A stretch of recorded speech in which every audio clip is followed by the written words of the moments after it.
Hey guys, GHAZZY TV here with another Path of Exile video, and in this one I'm going to talk about my gear progression that I've done with the Pure Spectre build guide for the Necromancer. I have recently just started going into medium budget, so I wanted to take a little moment and explain a little bit about crafting I've been doing, and I'm going to do so in the monastery. Originally, I started off with getting myself a +1 trigger wand. I got myself the Jinx Juju, and I switched from Absolution into Spectres by speccing into these nodes right here, all of these nodes, into these nodes, and then having a level 13 or higher race Spectre gem. That gave me 3 Spectres that allowed me to move from Absolution into Forged Frostbearers, and all you have to do is type /global space 6666.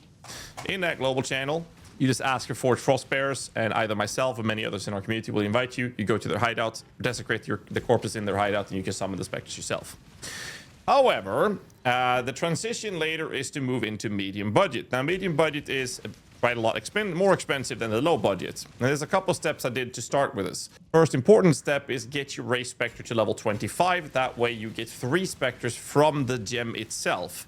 Next step is having Death Attunement, which means that allows you to get 4 Spectres. After that, you're going to make some changes. We're going to be starting with the big piece, which is basically getting yourself the Dark Monarch helmet. They're currently going for about 4 divines, I think it was. 3.5 I bought mine for, I think. They double the amount of Spectres you can have, but you can no longer have other minions. You will only be able to run the Spectres. This means the Skitterbot aura is considered a minion. You can't use that, which is why the guide includes the generosity setup for Zealotry, which we're going to be having to use now when we're going into Dark Monarch. So this is the big step. Obviously, you have to keep track of your attributes and your resistances when you do this. But more importantly, because of the original helmet that you're running, should at this point be a 2+ level of all minion skills. That puts more pressure on your gear to make sure that your gear is bringing your race Spectre up to level 25. You do this either by having +level Spectres from your boots through the Elder Influence, which I do not have. That'll be another project I'm doing. I need a Darkness Enthroned. I don't have that yet.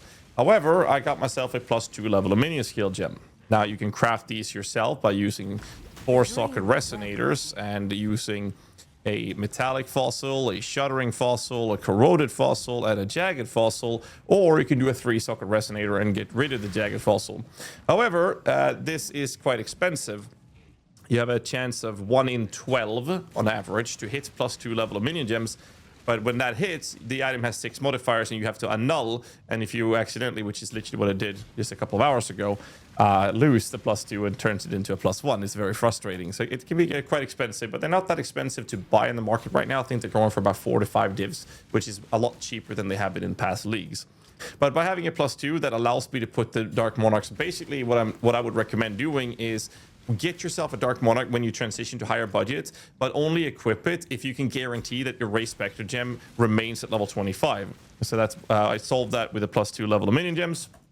And the next project or process is, now that you're not able to run other minion gems, you're going to want to have a source of Feeding Frenzy. And the Feeding Frenzy is very important because it buffs the rest of your army with increased minion damage. And the way we solve this is by using a secondary race Spectre gem. Now, in my case, this one is not level 25, which means that this one actually has a cap of 6 Spectres instead of 8, which my main damage dealing Spectres have. The way I solve this is I summon all of my 8 Spectres as Forged Frostbearers, and then when I'm done with that, I will then summon my utility Spectres, which is using the other skill, this one, which is linked with Elemental Army, Feeding Frenzy, Bone Chill. It's all in the build guide. And the Spectres I'm using is a perfect Guardian Turtle for the Determination aura, you can see up here. And I'm also using a Carnage Chieftain for Frenzy Charge Generation, and I'm cheating, I'm looking at the PoE, Primal Crush Claw. And the reason for that is because they do cold damage, therefore Bone Chill, which makes enemies take more cold damage, so your Forged Frostbearers can deal more damage. So that's basically the transition that I've done. However, the PoB is lacking a lot, or the PoB has a lot that I am lacking. I don't have a Bitterbind point. This is dropped from Katarina, but this one doesn't have +level minions, which my current shield does. So when I get the Bitterbind point, I have to make sure I get extra levels elsewhere, either in the form of a replica Dragonfang or the new minion amulet that we saw from the Incarnation, or +level Spectres on our boots. So whichever solution is the cheaper, which one you prefer to switch into, would be the solution before you equip a Bitterbind point. But this will be the next big item for me. And then obviously for the sake of defenses, we can use a Watch Your Side with the Determination because we get that from the Guardian Turtle. And then Fortress Covenant Foot fits really well. However, I do want to point out a very important detail. The Katarina Bloodline is so good. I dropped from 6.2k HP and went down to 5.6k HP. And I picked up Umbral Army, which replaces Commander Darkness. And this allowed me to take a lot of HP away. And you lose a little bit of damage to this. But because of the extra defense in this, what I did was I cut in and I bought myself a cheap jewel. This is a 11 passive.